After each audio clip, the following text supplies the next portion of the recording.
നമസ്കാരം. പ്രധാന വാർത്തകളിലേക്ക്.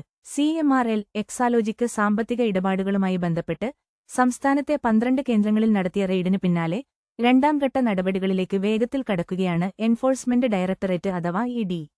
റെയ്ഡിന്റെ ഭാഗമായി പിടിച്ചെടുത്ത ഡിജിറ്റൽ ഉപകരണങ്ങളും മറ്റ് സുപ്രധാന രേഖകളും വിശദമായി പരിശോധിക്കുന്നതിനുള്ള ഒരുക്കങ്ങളാണ് ഇപ്പോൾ ആരംഭിച്ചിരിക്കുന്നത്. ഇതിനായി അന്വേഷണ ഉദ്യോഗസ്ഥരുടെ പ്രത്യേക അവലോകന യോഗം ഇന്ന് ചേരും.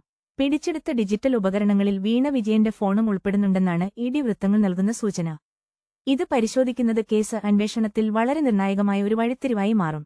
പരിശോധനയിൽ ലഭിക്കുന്ന ഡിജിറ്റൽ തെളിവുകളുടെ അടിസ്ഥാനത്തിൽ വീണ വിജയനും CMRLുമായി ബന്ധപ്പെട്ട മറ്റ് പ്രധാന വ്യക്തികൾക്കും ചോദ്യം ചെയ്യലിന് ഹാജരാകാൻ ഉടൻ തന്നെ നോട്ടീസ് നൽകാനാണ് അന്വേഷണ സംഘത്തിന്റെ തീരുമാനം. നേരത്തെ CMRLൽ നിന്ന് 2,72,00,000 രൂപ എക്സാലോജിക്ക് കൈപ്പറ്റിയതുമായി ബന്ധപ്പെട്ട ശക്തമായ തെളിവുകൾ EDക്ക് ലഭിച്ചിരുന്നു. ഇതിനു പിന്നാലെയാണ് ഇപ്പോൾ അന്വേഷണം കൂടുതൽ കർശനമാക്കിയിരിക്കുന്നത്. വാർത്തകൾ വേഗത്തിൽ അറിയാൻ ഞങ്ങളുടെ ചാനൽ സബ്സ്ക്രൈബ് ചെയ്യാനും കൂടെ കൂട്ടാനും മറക്കല്ലേ. നന്ദി, നമസ്കാരം.